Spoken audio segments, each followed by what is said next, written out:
Michael Carter Williams hampir mencetak quadruple double pada game pertamanya di NBA. Tapi setahun kemudian tidak ada yang mengingat namanya lagi. Padahal jumlah steal-nya di game itu merupakan yang terbanyak dalam sejarah NBA dalam laga debut. Baru satu game, tapi udah kayak mau namatin NBA gak sih nih orang? Gak cuma baru menjalani game pertamanya di NBA, ia juga langsung berhadapan dengan LeBron James dan Miami Heat yang saat itu adalah juara NBA 2 tahun beruntun. Meski musuhnya ini kuatnya gak main-main, Carter Williams seperti menganggap semua ini kayak latihan aja.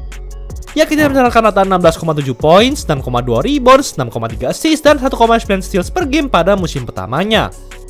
Dengan performanya yang hebat ini, Carter Williams juga akhirnya dinobatkan sebagai Rookie of the Year. Pada detik itu, semua orang menggadang-gadang Carter Williams untuk menjadi masa depan Sixers dan NBA. Karirnya seperti sudah berada di jalan yang sempurna.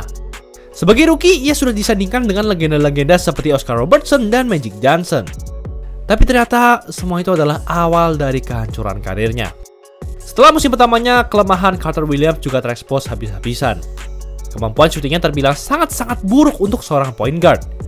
Ia langsung di-trade dari Philadelphia Sixers pada pertengahan musim keduanya. Bahkan saat bersama Bucks pada musim itu, akurasi 3-poinnya di bawah 15%. Udah kayak nembak batu coy. Meski begitu, Carter Williams tetap mampu bertahan di NBA selama 9 tahun. Tapi performanya terus menurun, dan ia tidak pernah memenuhi potensinya sebelum akhirnya hanya menjadi pemain cadangan. Dengan begitu, game pertama Carter Williams ternyata sudah jadi puncak tertinggi karirnya di NBA. Tapi Carter Williams bukanlah satu-satunya pemain Sixers yang jago banget selama setahun, kemudian menghilang tanpa jejak. Di NBA Draft 2015, Sixers memilih Jahlil Okafor di urutan ketiga. Sama seperti Carter Williams, Okafor menjalani musim pertamanya di NBA secara dominan. Ia memiliki rata 17,5 points, 7 rebounds, dan 1,2 blocks per game. Catatan yang sangat menjanjikan untuk seorang rookie. Tapi gimana jadinya kalau ternyata rookie sehebat Okafor ini pada akhirnya sering dioper-oper ke tim lain dan hanya jadi cadangan mati beberapa tahun kemudian. Setelah Joel Embiid pulih dari cedera, ternyata Okafor tidak bisa menyesuaikan diri dengan susunan roster Sixers. Bagaimana tidak? Ditambah dengan Nerlens Noel, saat itu Sixers punya 3 center yang dipilih di urutan 6 besar NBA Draft selama 3 tahun beruntun. Udah gaya mainnya nggak ada yang bisa nyatu, Okafor pun juga akhirnya jarang mendapatkan menit bermain yang cukup. Tapi itu masih satu hal saja yang membuat karir Okafor hancur seketika. Ia adalah tipe center yang tradisional. Okafor bisa memberikan performa kelas dewa dalam hal post-up. Tapi masalahnya, ia memiliki kelemahan yang sudah jelas akan membuat karir NBA-nya lenyap. Okafor dinilai tidak memiliki defense yang bagus untuk ukuran badannya. Jika kamu adalah seorang center yang gak jago-jago amat dalam hal defense di era sekarang, paling tidak seharusnya Okafor memiliki kemampuan shooting yang solid. Dan ya, Okafor gak pernah dikenal sebagai seorang shooter. Semua itu hanya membuat dirinya menjadi beban di lapangan. Andai Okafor bermain di era 80 hingga 90-an, mungkin saja ia bisa menjadi salah satu legenda center terhebat dalam sejarah NBA. Tapi kenyataannya, Okafor justru harus menghadapi pace pertandingan yang sangat cepat dan belum lagi menjaga shooter-shooter gesit di semua posisi. Tapi nasib pemain yang satu ini mungkin jauh lebih sedih dibandingkan mereka-mereka tadi. Di NBA Draft 2019, Eric Paschall dipilih oleh Warriors yang pada saat itu telah menjadi dinasti dan masuk final 5 tahun beruntun. Langsung bergabung di tim terbaik di NBA pada musim pertama sepertinya sangat menarik. Tapi ternyata Warriors saat itu langsung berubah menjadi tim tercupu di NBA dalam sekejap. KD keluar, Klay Thompson cedera ACL, dan Curry pun juga mengalami cedera di tangannya beberapa game setelah musim reguler dimulai. Dengan kondisi tim yang kacau balau ini, Paschall ternyata berhasil meroket sebagai pemain andalan Warriors. Ia mencatatkan rata 14 points, 4,6 rebounds, dan 2,1 assist per game pada musim pertamanya. Padahal ia baru dipilih di ronde kedua, sangat di luar ekspektasi orang-orang. Warriors seperti telah memiliki pemain yang cukup solid untuk masa depan mereka. Tapi ternyata setelah Curry kembali bermain, Paschall langsung dilupakan begitu saja. Performanya langsung menurun jadi 9,5 poin, 3,2 rebounds, dan 1,3 assist per game. Setelah musim keduanya berakhir, Paschall langsung di-trade ke Utah Jazz. Dan sayangnya ia tidak bisa berkembang menjadi pemain yang solid di sana.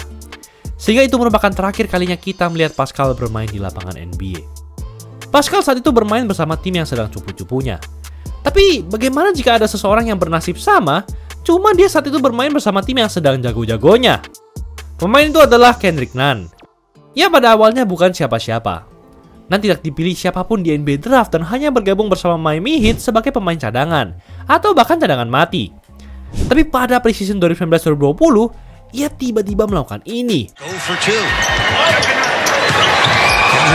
step back of his own. Take 4:11 left, first quarter. Nice backdoor cut and finish. Tied at 65. A minute 30 left in the half. Oh, Kendrick Nunn behind his back. Left. A 117-107 Rockets lead. Dan tampil sangat dominan dengan mencetak 40 poin melawan James Harden dan Houston Rockets. Dan dengan begitu saja, Nunn langsung mendapatkan kepercayaan Heat dan berhasil menjadi starting 5 di seluruh game yang ia hadiri pada musim pertamanya. Catatan statistiknya pun terbilang bagus untuk seorang rookie. Ia mencatatkan rata 15,3 poin, 3,3 assist, dan 2,7 rebounds per game.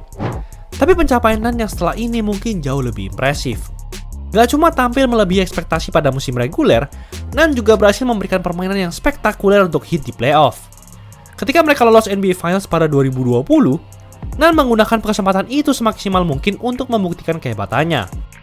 Di game pertama, Nunn berhasil mengoleksi 18 poin, di mana itu adalah poin terbanyak di NBA Finals oleh seorang rookie dari bangku cadangan sejak 1991.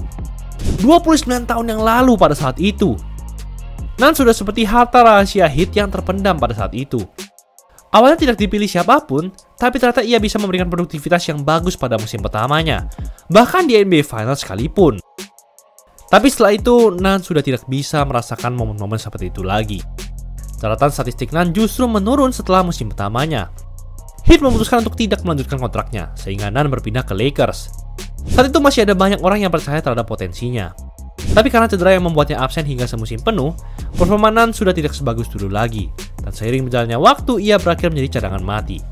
Tapi setidaknya Nunn berhasil membangkitkan karir basketnya bersama Panathinaikos, di mana ia berhasil menjadi bintang dan juara di sana.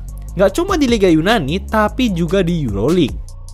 Tapi masih ada satu pemain dengan kondisi yang lebih memprihatinkan setelah tampil jago selama setahun. Bahkan faktanya, ia sejatinya sudah ditakdirkan untuk jadi mega bintang. Dipilih pada urutan kedua oleh Bucks di NBA Draft 2014, Jabari Parker adalah tipe pemain yang lengkap. Bisa shooting, nembus area paint, dan juga gocek-gocek. Parker pada dasarnya bisa melakukan apa saja di lapangan. Bahkan potensinya terlihat semakin menjanjikan pada musim ketiganya, di mana ia mencatatkan rata 20,1 points, 6,2 rebounds, dan 2,8 assist per game. Ia seperti sudah siap untuk membentuk trio mematikan bersama Giannis dan Chris Middleton. Tapi ternyata saat itu tubuhnya sudah mencapai batas. Pada musim pertamanya, Parker pernah menderita cedera ACL. Tapi setelah menjalani musim yang luar biasa tadi itu, Parker lagi-lagi mengalami cedera ACL di kaki yang sama. Gue gak bisa bayangin sih seberapa hancur dirinya saat itu. Setelah itu, Parker langsung kehilangan sifat atletisnya. Beberapa tahun kemudian, Parker mulai jarang dimainkan. Capaiannya sudah tidak sehebat dulu lagi, dan ia terpaksa untuk keluar dari NBA dan bermain di Eropa. Parker bahkan sampai tidak bisa menahan tangisnya saat pertama kali bermain di luar Amerika. Mengingat bahwa segala yang ia punya di NBA dulu sekarang sudah menghilang begitu saja. Semua pemain tadi memang sempat bermain sangat hebat pada masanya.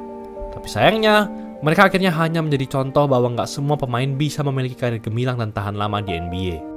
Itulah episode kali ini. Desain jersey tim kamu di Easy Sportswear cuma 100 ribuan, free desain 4 hari doang jadi. Gas sebelum promonya habis. Jangan lupa like dan subscribe agar channel ini bisa berkembang dan menghasilkan video menarik lainnya.